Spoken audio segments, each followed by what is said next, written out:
Oi, gente! Todo mundo bem? Quem aproveitou o feriadão? Quem dormiu bastante no feriado? Deixa eu ver. É para levantar a mão, não é para dormir de novo. Isso, muito bom, né? Que coisa boa. Quem foi para o retiro, para uma chácara? Quem foi para uma chácara? Quem foi para uma chácara? Quem ficou em casa não fez nada e ficou feliz por isso. Oh, glória a Deus, né? Quem tirou feriado, tirou férias de Jesus também. Deixa eu ver assim. Não orou, não. Que bom, né? Ninguém se manifestou, né? Olha, a Dona Maria está de volta lá da Europa. Bom demais, tudo bem? Saudade da senhora, viu? Ô, gente, bom demais ver a igreja assim, né? Tá bonita. Estou também com cunhado e cunhada aqui com a gente, sobrinha. Deus abençoe vocês, né? Márcio, Rossana, bom demais. Seu Daniel tá aí também, né, seu Daniel? Isso, bom demais. A Marta, que bom, Marta, ver você aqui, viu? Depois de tudo, né? Ver você mais que vencedor em Cristo Jesus. Louvado seja o Senhor, né?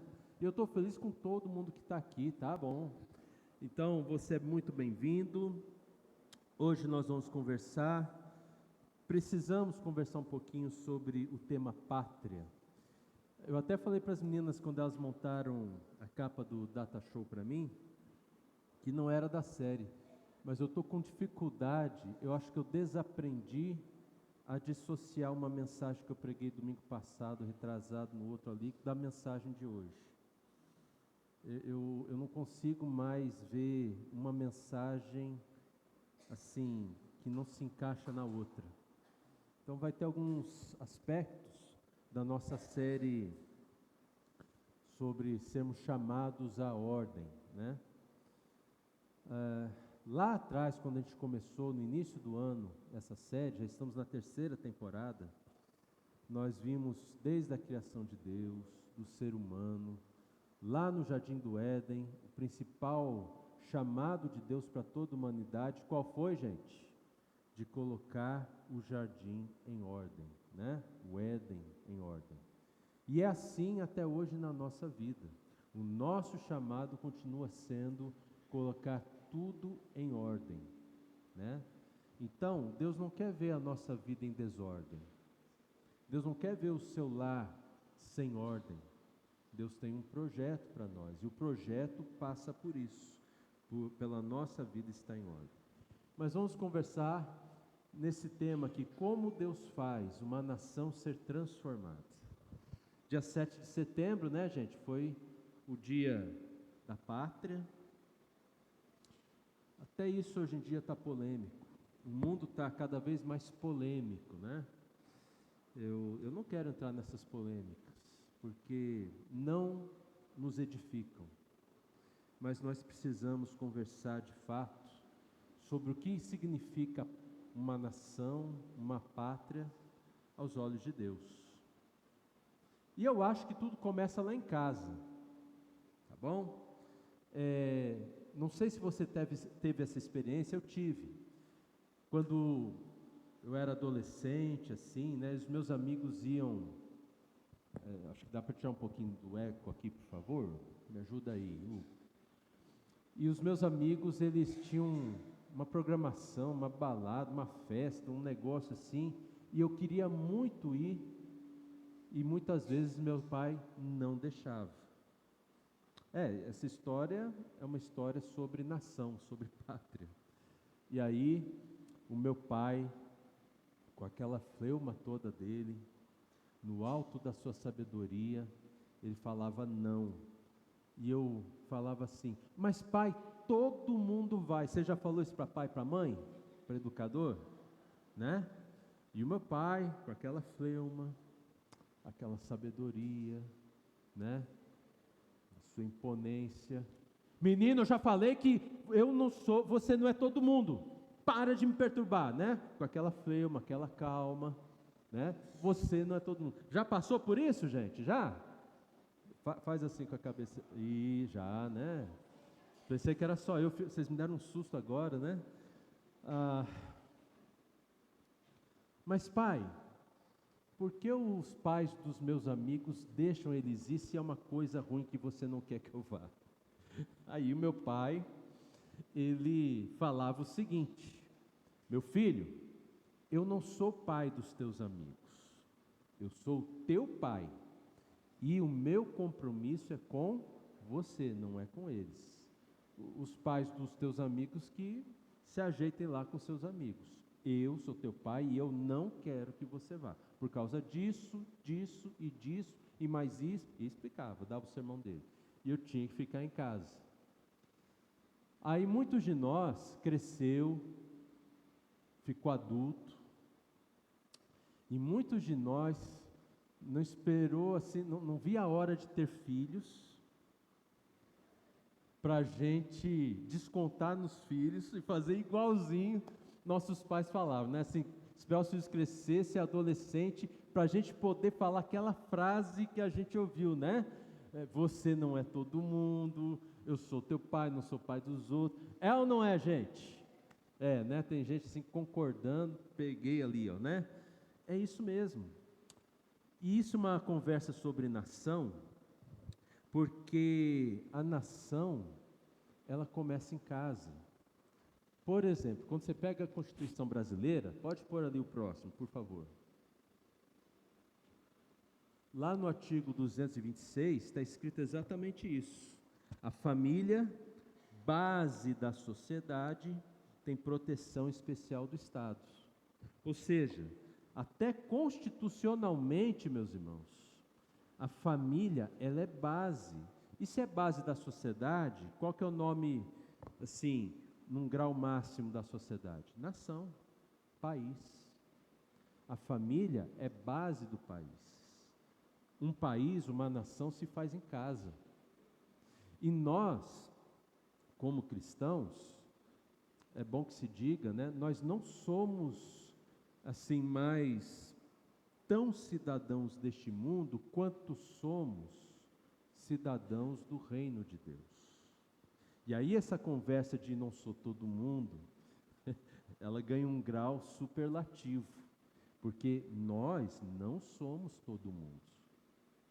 Nós não somos como as pessoas que não querem viver com Deus são. Nós não podemos nos portar como elas, pensar como elas, agir, reagir como elas, porque nós precisamos ser diferentes. Não somos todo mundo. Eu sei que todo mundo fica brabo quando a coisa fica ruim. É ou não é verdade, gente? Todo mundo gosta de falar mal, mas nós não somos todo mundo. A gente precisa tomar muito cuidado. Eu falo até por mim, porque eu não sei você, mas às vezes não dá vontade de ser desabafar, falar as coisas ruins que estão acontecendo no país, gente, no mundo. É ou não é verdade? Desde política até jogador de futebol, até, sei lá, meio ambiente, até a vida dos artistas, o atropelamento lá a gente sempre fica indignado com alguma coisa, mas nós não somos todo mundo. O reino de Deus, assim como a nação Brasil, se faz em casa. Quero ler com você esse texto que está em 2 Crônicas 7:14. Pode pôr o próximo, por favor. Eu fiz um favorzinho para você, que tem gente que tem dificuldade de achar crônicas, mas desiste não. Mas tem uma colinha ali, para você poder... Todo mundo achou? Assim, eu recomendo que você leia todo esse período do 11 até o final do capítulo 7, pode ler, né? É muito bom. Mas para a gente não alongar muito, eu vou ler só o 14, que é o mais conhecido desse texto aqui. Você pode ler comigo, já que está aqui? Se você for ler comigo, leia como está aqui, tá? Que é a mesma versão que eu vou ler. Se o meu povo, que se chama pelo meu nome, se humilhar, orar, me buscar e se converter dos seus maus caminhos, eu ouvirei dos céus, perdoarei os seus pecados e sararei a sua terra. Amém. Gente, como Deus transforma uma nação? Começa lá em casa. Vocês prestaram atenção como começou o versículo? É um sermão mais textual hoje, né? Se o meu povo, Deus não começa a fazer as transformações que Ele tem para a humanidade com pessoas que não fazem parte do povo dele. Deus começa com o seu povo, né? Começa em nós. Nós devemos, né, esperar em Deus. Nós não devemos nem esperar e nem reclamar porque os outros que não são parte do povo de Deus se corrompem. Nós não devemos esperar que eles melhorem. Nós não devemos ficar reclamando, achando que o mundo não melhora por causa deles. Porque o que Deus está falando para nós é: se o meu povo,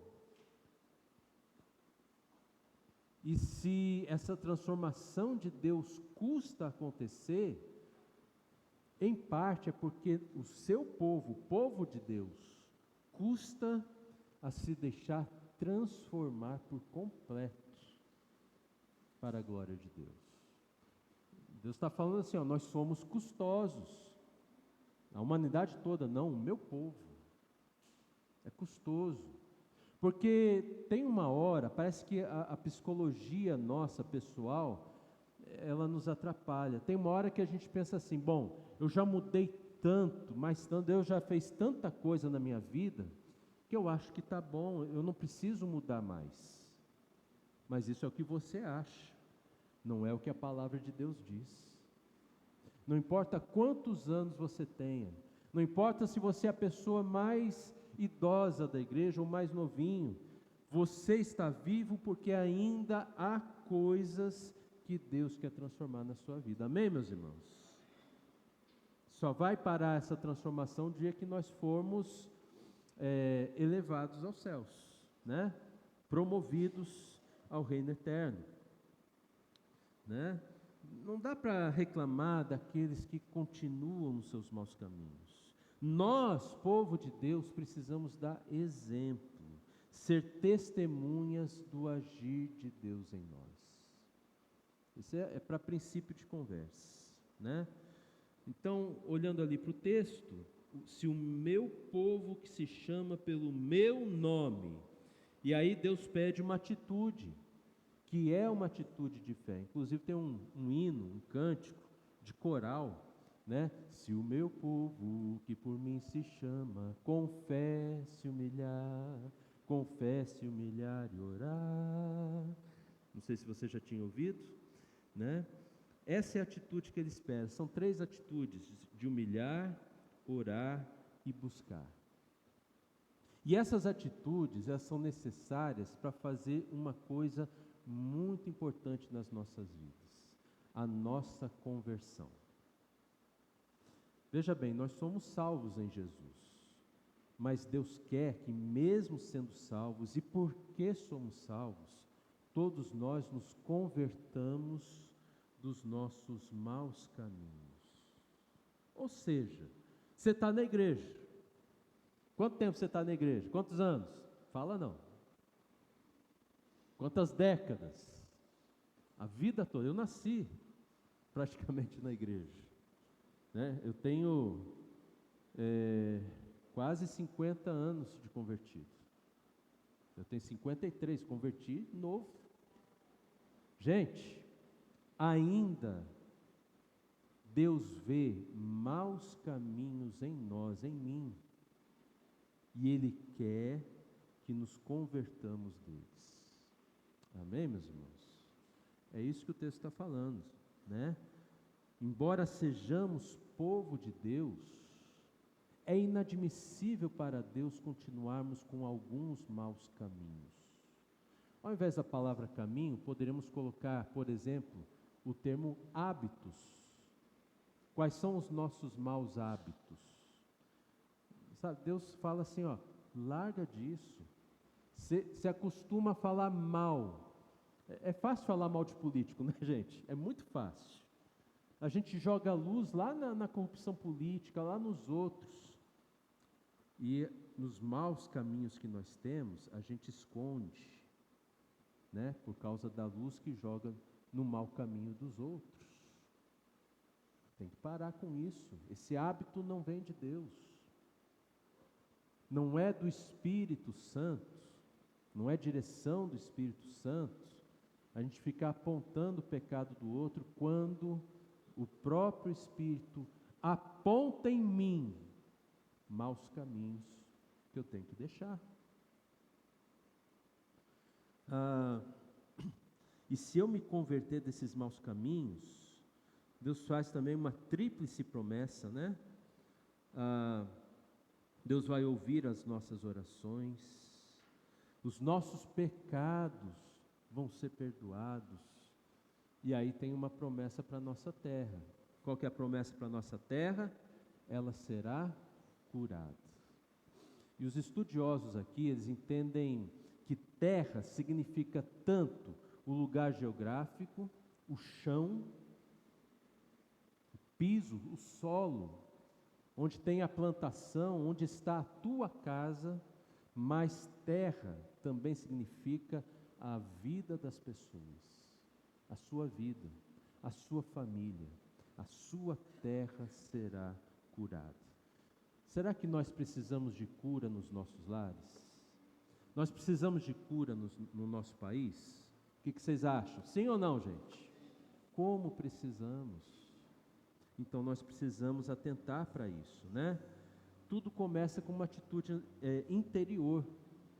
Gente, Deus, Ele não começa a fazer revoluções com marchas, caminhadas, carreatas, movimentos da mídia.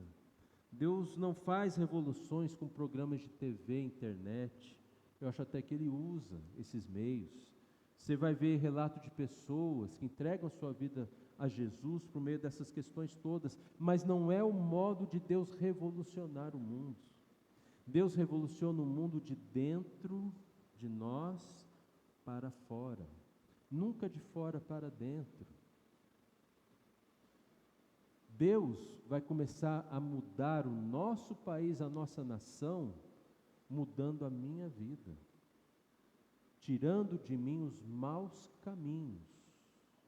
E quando Deus tira os maus caminhos que há em mim, não é para me dar autoridade para julgar os maus caminhos do outro, mas é para me dar autoridade de testemunha, para que eu seja uma testemunha viva do agir de Deus, ao ponto de transformar todos os meus caminhos maus e os outros verem isso com seus olhos. E aí eles desejarem, entregarem suas vidas para que Deus faça o mesmo por eles. Amém, meus irmãos? É isso. O texto bíblico está nos dizendo isso, né? Jesus, Ele deu um nome a esse movimento, lá no Novo Testamento, chamado discipulado, ou fazer discípulos. É a mesma coisa, né? Fazer discípulos é um trabalho formiguinha. Dificilmente eu vou fazer discípulos aqui no púlpito, mas quando nós estamos num grupo de discipulado, quando estamos um amigo com o outro, lado a lado, aí é fácil fazer discípulos. É assim que a gente faz discípulos. É um trabalho formiguinha, mas é o trabalho mais consistente que tem. Então, gente, quero colocar aqui para você, acho que já estamos adiantados aqui, né? Nós temos uma vida de fé que tem as seguintes características: oração, humildade, oração e busca pelo Senhor. Eu quero falar um pouquinho sobre essa questão da humildade. O que é humildade aqui no texto, gente? Humildade nada mais é do que você reconhecer que existem maus caminhos na sua vida. E reconhecer que você depende de Deus para tirar esses maus caminhos da sua vida. É reconhecer. Muitas pessoas não são humildes. Muitas pessoas negam os maus caminhos. Às vezes você vai conversar com um amigo, com um irmão, ou como pastor com alguém, vai dar uma direção, e a pessoa muitas vezes ela não consegue entender que precisa mudar coisas dentro dela. Meu irmão, minha irmã, presta atenção como isso é importante. Quantas vezes nós lutamos em oração para Deus transformar a nossa família, o nosso cônjuge, os nossos filhos, nossos pais. É ou não é? Você não ora assim também? Ou só eu que oro? Todos nós oramos, mas Deus vai começar a mudar o seu lar, a sua família, à medida que você é humilde para reconhecer que lá no seu lar você é quem mais precisa ser transformado. Você é quem mais precisa se afastar dos seus maus caminhos, e não o outro. Esse é o grande ensinamento da humildade. A humildade me faz entender que lá em casa, se a coisa não é melhor, é porque eu preciso mudar. O problema não é meu marido, sou eu. Não é minha esposa, sou eu. Não é o meu filho, não é minha filha, sou eu. Eu preciso mudar. E a minha mudança, aquilo que Deus faz na minha vida, repercute de uma forma incrível no nosso lar. Amém, meus irmãos? Esse é o primeiro ponto. O que Deus precisa mudar em você. Quais são os maus caminhos que você precisa entregar ao Senhor? O segundo é a oração. Pode pôr ali a oração, por favor. A oração é algo que a gente judia muito. Oração, gente, não dá para a gente ser objetivo. Não dá para a gente ser rápido. Às vezes a gente está preocupado com o horário, principalmente num grupo pequeno, ou até no culto, né? E a gente fala assim, ó, gente, vamos ser mais objetivo, vamos orar mais rapidinho, não vamos nos alongar na oração. Às vezes a gente se alonga na conversa. Na conversa. A gente podia ser mais objetivo na conversa, para a gente não ter que ser mais objetivo na oração. Porque não é da natureza da oração ser rápida. Vocês entendem? Oração, ela é o desacelerar da alma. Oração, ela faz com que a gente pare. Se você está precisando de uma parada na sua vida, significa que você precisa de oração. Presta atenção, meu irmão, minha irmã. O texto fala de conversão. Você dirige, você está na autoestrada, a 110 por hora, não mais que isso, né, gente? Né? Gente. Aí você está chegando perto de uma curva, aqui mesmo indo para São Paulo, ali para o Trevão, tem vários lugares assim que você vai ter uma curva e já tem uma placa sinalizando, e até com radar. Você tem que fazer o quê? Diminuir, desacelerar, porque se você estiver acima de 60 por hora, você vai ser multado. Porque tem gente que não desacelera nem para fazer curva. Outro nome para curva: conversão. Conversão é o que o texto está falando. Conversão. Para você fazer uma conversão, você precisa desacelerar. E na Bíblia, a oração é o instrumento de Deus para nos desacelerar. Oração tem que ser feita com calma, sem pressa. Oração, ela não deve ser objetiva demais. Porque a oração é uma comunhão. Quando você está em comunhão com a tua família, com os irmãos da igreja, com os amigos. Você é objetivo? Você está lá no churrasquinho. Alguém aqui é objetivo nas conversas do churrasquinho? Não, por quê? Porque a gente está em comunhão. Gente, oração é comunhão. A natureza da oração é a demora. E oração também é uma expressão mais genérica.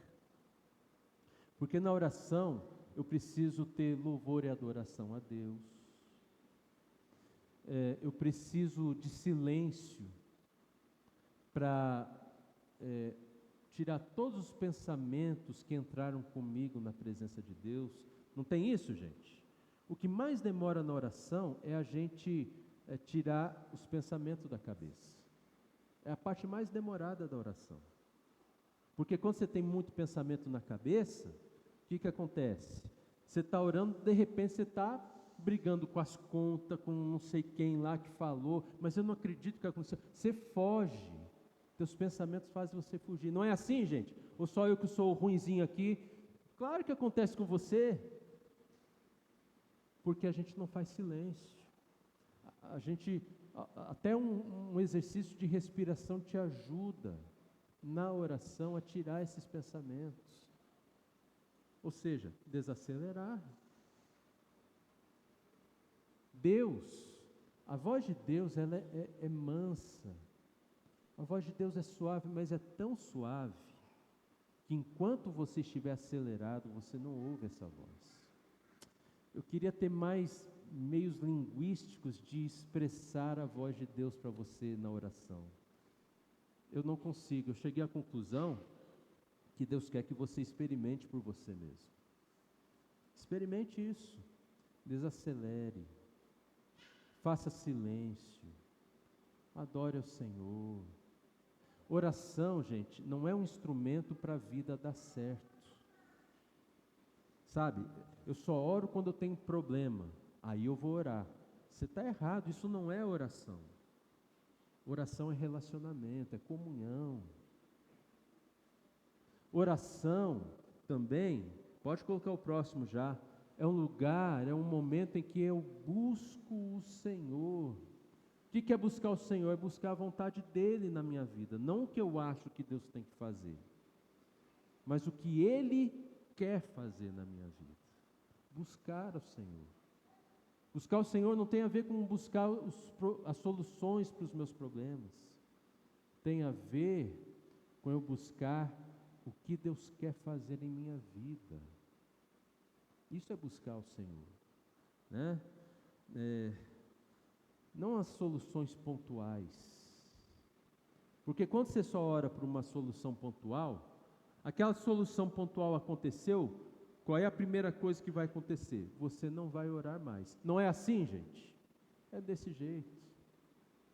Como você vai converter os seus maus caminhos se você não buscar o Senhor?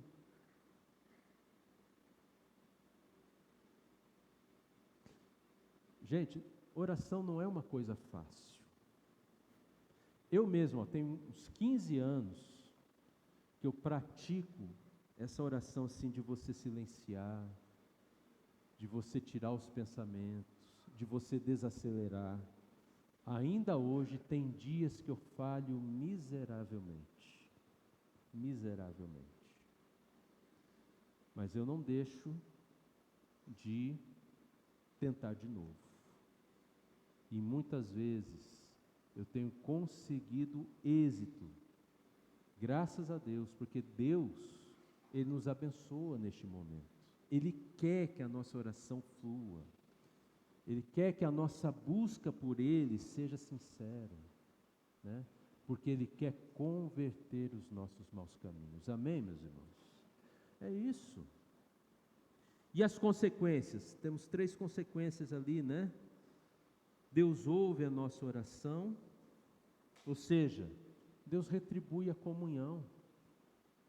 Deus ouvir a nossa oração tem esse significado que Deus está retribuindo. Deus está em comunhão, né? Deus ouviu a minha oração, mas Deus também quer falar comigo. Deus perdoa os nossos pecados, e a palavra certa aqui é perdoar. Eu estava vendo outro dia a diferença entre perdoar e desculpar. Muita gente tem problemas com a palavra perdão, mas não tem problema com a palavra desculpa. O que eu encontrei, que eu acho que é fácil da gente guardar, é que eu devo pedir desculpa quando eu não tenho culpa. Mas quando eu tenho culpa, quando eu errei, eu preciso pedir perdão. Às vezes, sem querer a gente esbarra no outro, não é isso, gente? Sem querer você pisa no pé ali do irmão, você erra uma coisa ali, mas você não teve aquela intenção, né?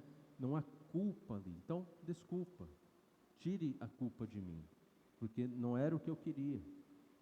Mas quando você erra, você carece ser perdoado. E o texto fala aqui que de conversão e de perdão, porque os nossos caminhos são maus aos olhos de Deus, mesmo sendo povo de Deus.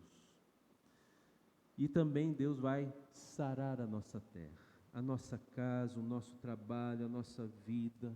Deus vai sarar a nossa igreja, Deus vai sarar a nossa cidade, Deus vai sarar o nosso país. Mas para que tudo isso aconteça, onde que Deus precisa agir primeiro? No meu coração. É em mim, o agir de Deus em mim, que começa Deus a transformar toda uma nação. E por fim, gente, temos a questão missional, que é levarmos a nossa experiência com Jesus no nosso trato com as pessoas. Eu tenho entendido assim, quando eu vou lá no mercado, eu tenho que estar tão firme com Jesus, o agir de Deus tem que ser tão verdadeiro em minha vida, ao ponto da pessoa ter a oportunidade de experimentar em mim a vida de Jesus. Talvez ela não saiba que eu estou levando Jesus para ela, mas ela sente. Gente, não é assim, levar a Bíblia, abrir a Bíblia ali, né, no caixa do mercado, não é impor a mão, já fechar os olhos, não é dar bandeira, sabe? Eu sou crente, eu sou crente. Não é isso. Mas no trato normal da vida, a vida de Jesus ser tão intensa na minha vida, que as pessoas sentem que tem algo diferente em mim. Você já pensou na sua casa, sua família experimentar Jesus por meio de você? A forma como você trata a sua família, a forma como você trata os seus vizinhos. Quando você está no trânsito leve aqui de Goiânia, né, Jefferson? Levinho. Já pensou Jesus dirigindo no seu lugar? Né? Quantos buzinaços Jesus faria? Quanto, gente? Isso. Jesus não faria buzinaço. Assim, abrir o vidro para colocar a mão para fora, então, é só se fosse para saber a direção do vento, né? Levar Jesus. Você vai fazer uma compra, você vai num restaurante lá, garçom vem te atender, você vai receber aquele garçom que está te atendendo como se fosse Jesus. O cara do posto de gasolina. Você vai lá no clube, sabe, as pessoas vão ver esse agir de Deus em sua vida, essa intensidade da vida de Jesus. É assim que Deus transforma uma nação. Deus não precisa de passeatas, carreatas. Deus precisa de um coração disposto a receber esse agir dele. Amém, meus irmãos? Então nós precisamos colocar a nossa vida em ordem, porque Deus quer fazer da nossa vida uma bênção para as nações. a sua vida. Temos crianças aqui, temos jovens, adultos, idosos, a sua vida. Deus vai usar com poder, com graça. Mas primeiro, Ele precisa fazer uma obra em você. Tirar os maus caminhos, os maus pensamentos, os maus hábitos. Seja humilde. Reconheça que esses maus caminhos existem. Seja humilde. Aprenda a orar. E busque o Senhor. Hoje eu quero desafiar você a entregar a sua vida para que Deus possa fazer essa obra. Porque eu tenho certeza que há algo aí no teu coração que te angustia, que é uma luta para você, né? E essa luta, meu irmão, minha irmã, é a sua própria vida. É ali que Deus quer começar a te dar vitórias, fazendo você se converter desses maus caminhos. É o que Ele tem feito na minha vida. Eu tenho descoberto cada vez mais caminhos que não agradam ao Senhor. E eu procuro deixar Ele fazer essa obra na minha vida. E você precisa fazer o mesmo. E você precisa começar isso hoje. Hoje, Deus quer o teu coração aberto, para que a sua vida seja transformada. Vamos orar? Quantos aqui querem esse agir de Deus na sua vida? Quantos aqui reconhecem e querem fazer essa oração, dizendo assim para Deus: Senhor, ajude-me a ser humilde, a reconhecer, ajude-me a orar, a te buscar. Se é o que você deseja, fique em pé comigo. Nós vamos orar. E olha, não é um caminho fácil, mas é o melhor caminho que você vai ter na sua vida. É um caminho que vai fazer você ser mais que vencedor em Cristo Jesus.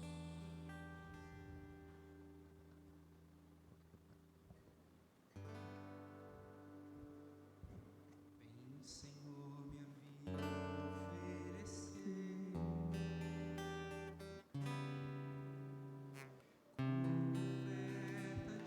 de Vamos cantar essa oração. sacrifício.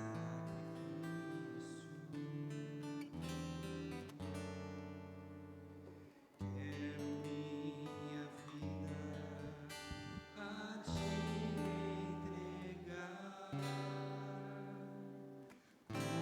oferta livre como altar. Mais uma vez, início ali. Vem o Senhor.